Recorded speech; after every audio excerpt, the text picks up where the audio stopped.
All right, so guys, I have this forklift here I'm working on. It's a Caterpillar forklift, and we have a no start. We have a no start problem issue. And once you check the fuel and it's on, make sure you know that your propane is on and your tank is full. Go ahead and check the fuse. All right, take this cap off.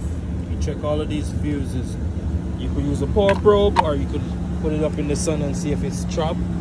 As you see, these two is damaged. This one right here is broken, you know, and that was the issue why we didn't have this forklift running.